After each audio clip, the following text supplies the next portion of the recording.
সংগ্রামী সভাপতি, অতিথিবৃন্দ, আমার প্রাণ প্রিয় সংগঠন বাংলাদেশ জামাতে ইসলামের উপস্থিত ভাইরা, সংগ্রামী মাদ্রাবাসী, আমরা লক্ষ্য করছি 5ই আগস্ট যে আন্দোলন সফল হয়েছিল, এই আন্দোলন সফলতার মুখ দেখেছে দুইটি বক্তব্যের মাধ্যমে। 1 নম্বর হচ্ছে উই ওয়ান্ট টু জাস্টিস, আমরা ন্যায় চাই, ন্যায় বিচার চাই, আমরা ন্যায়ের পক্ষে সংগ্রাম করতে চাই। আমাদের এই দাবির কারণে আল্লাহর রহমত এসে ফ্যাসিস্ট এদেশের থেকে বিতাড়িত হয়েছে। নতুন অন্তর্বর্তীকালীন সরকার গঠিত হয়েছে, তাদের কাছে প্রথম প্রধান দায়িত্ব কর্তব্য ছিল ন্যায় ইনসাফ প্রতিষ্ঠা করা। অন্যান্য নেতৃবৃন্দকে মুক্তি দিলেও আমাদের প্রাণ প্রিয় নেতা, আমাদের তৎকালীন ভারপ্রাপ্ত সেক্রেটারি জেনারেল এটিএম আজহারুল ইসলামকে এখনো মুক্তি দেওয়া হয়নি। কেন আপনারা বারবার দিন পিছাচ্ছেন? আপনারা কি মনে করেছেন এদেশের তৌহিদি জনতা দুর্বল? এদেশের তৌহিদি জনতা তার মূল শিকড় ধরে গাছ ধরে ধাক্কায় শেখ হাসিনা দিল্লি যে পড়েছে। আপনারা কি মনে করেছেন এরা আবার নড়াচড়া দেবে না? এদের এদের ধাক্কায় আপনারা কোথায় পড়বেন বুঝে রাখেন। সুতরাং আমরা বলতে চাই, অনতিবিলম্বে আমাদের নেতাকে মুক্তি দিতে হবে। সংগ্রামী তৌহিদি জনতা, আপনারা লক্ষ্য করেছেন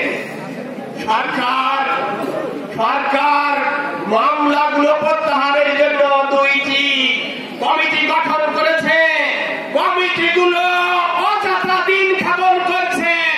যে মামলাগুলো 1 ঘন্টায় শেষ হয়ে যেতে পারে, সেই মামলা 4 মাস ধরে ঘুরাচ্ছে।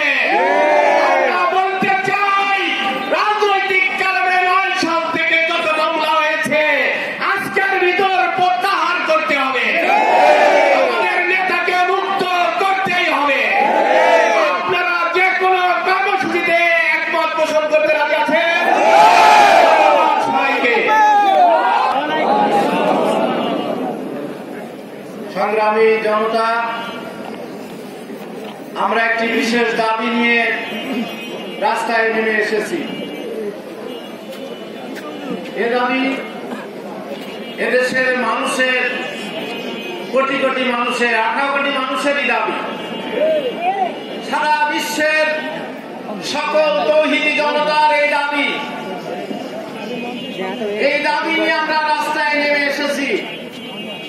এই দাবি পূর্ণ না হওয়া পর্যন্ত আমরা রাস্তায় একের পর এক আন্দোলন চালিয়ে যাওয়ার জন্য কি প্রস্তুত আছি? সংগ্রামী ভাইরা, আমরা সেই রাসূল সাল্লাল্লাহু সৈনিক। কি বলেন, আমরা কার সৈনিক? রাসূল সাল্লাল্লাহু যখন উমরা করার সিদ্ধান্ত নিয়েছিলেন, তিনি স্বপ্ন দেখেন তিনি উমরা করছেন। সাহাবীদেরকে কথা বলার পর তার সাথীরা বলেছিলেন, ইয়া রাসূলুল্লাহ, ইয়া হাবিবুল্লাহ, আপনি যে স্বপ্ন দেখেছেন ওটা বলি, আল্লাহর ইচ্ছা আপনি উমরা করেন, আমরা আপনার সহযোগী হব। জীবনের ছুটি নিয়ে তার সেদিন আল্লাহ রাসূলের নেতৃত্বে তারা উমরায় রওনা হয়েছিলেন। মক্কার কুরাইশরা সেদিন বাধার সৃষ্টি করেছিল।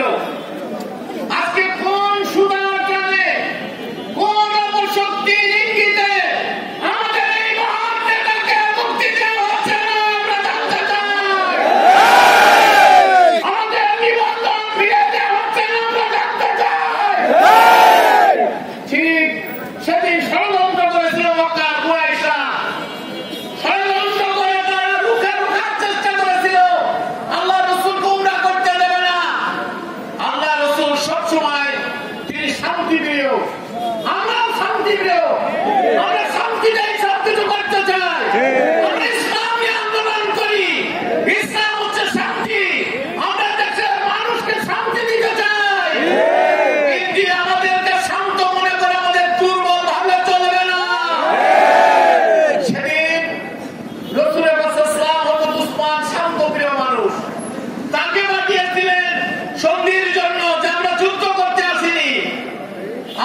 উসমানকে লাঠি করে আটকিয়ে রেখেছে।